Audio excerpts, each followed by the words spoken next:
Hi, I'm Bob Gallagher, the mayor of the city of Bettendorf, Iowa. Today is Friday, May 24th, 2024. We're at the corner of Hopewell and Criswell here in North Bettendorf to talk today about some of the upcoming road closures for repair work that we need to do on some of the roads out this direction. And for that, we welcome our city engineer, Brent Morlok, to the mayor's message. Brent, thanks for joining us. Thank you, Ron. Thanks for having me. You bet. So we've experienced a lot of growth in this area. As you can hear, concrete trucks coming past us here with ready mix to start pouring all over the place. We are just a bit away from TVK Bank Sports Complex, and both of these corners are set for redevelopment in the coming years. One of those projects is already on the way. So Criswell, a street that has had rural traffic, a street we share with the county, is in need of repair and updating. So we're going to talk today about that. Brent, tell us about the project. Absolutely. The project is something that's been on our radar for several years. As you mentioned, we've seen really explosive growth out in this area around Criswell, Hopewell, Forest Grove. Criswell currently is an old seal coat street. It's a county profile.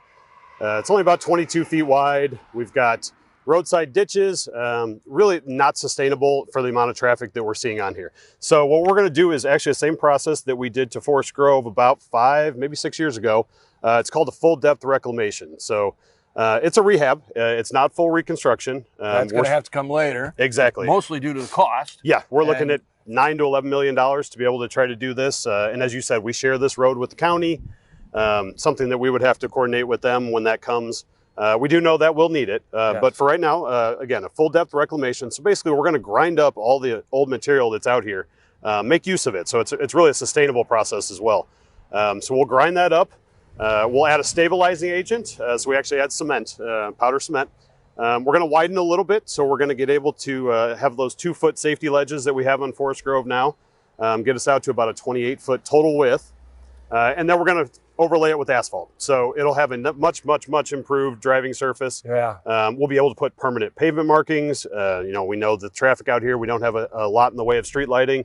That'll really help with safety as well. Yeah, that's really important. This is becoming an unsafe road. We've Yes. got PV Ready Mix at the base of the road, and they're coming up and pouring for all these projects. That's a large truck to try to avoid when you're going side to side down this road. So Correct. This is a much needed improvement, and we're excited about that improvement. The problem, of course, will be for those of us in the area, how are we going to stage that project, and how are you going to know when it's being staged or changed, or staging is changed, so you can get to and from work, school, wherever you're headed. So talk to us generally about the staging, and then we'll tell you where you can get up-to-date information on the constant. Sure. So we've got about 4 distinct phases of the project. Some are going to have more impacts to traffic than others. First one's going to kick off, and you can see we've got our message boards up just behind us here. May 28th is going to be our first stage, and that's going to be our first closure. So that's going to be down here as we're looking north. It's going to be a full closure of Criswell just south of Forest Grove. So Forest Grove traffic will stay open, east-west traffic, but north-south traffic will be detoured to Hopewell, right where we're standing here. They'll come around middle to Forest. Correct, Yep. exactly. And everything obviously is open out at Forest Grove and Middle, so we'll have some nice detour routes out there. That's going to last until June 4th, and then June 4th we will have to shut the entire intersection for a period of 4 days. So June 4th to June 8th, the entire intersection at Forest Grove and Criswell will be closed. We've got 3 distinct storm culverts that all converge right under the center of that road, unfortunately, and they're over 60 years old, need to be replaced. We have to access those to replace them. Exactly. Yep.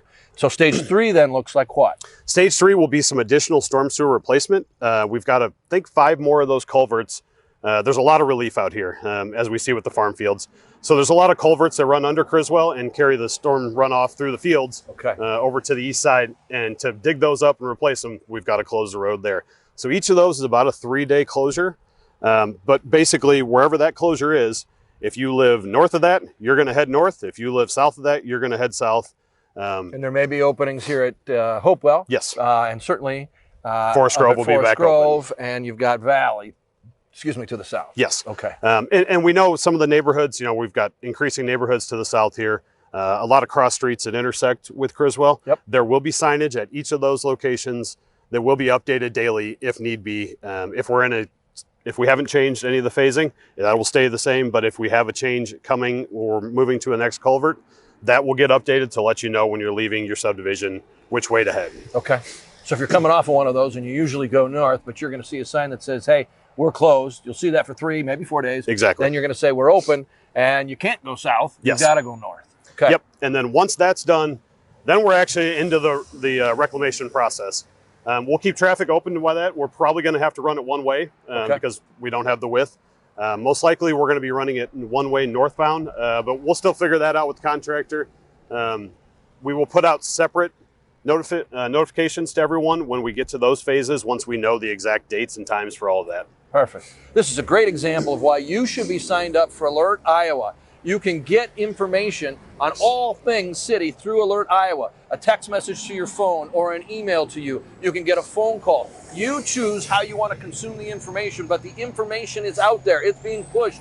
You have to be able to take advantage of that information on Alert Iowa. Take a look at the bottom of the screen and you can sign up through our website and click to get certain types of information. This project will be one of your choices. So if you don't live here and you don't want that, that's okay. But you can get information on parks, all these kinds of projects that Brent comes on the message to talk about. Anything at TBK Bank Sports Complex, all kinds of different things. That keeps you up to date. So please sign up for Alert Iowa. In addition, you're going to get all of the emergency management agency information so that if you have a storm or a tornado on the way, you'll get a note about a watch or a warning, just like we had earlier this week, so that you can get that information. It's a really great way to stay on top of all the information you need to know here in the city of Bettendorf.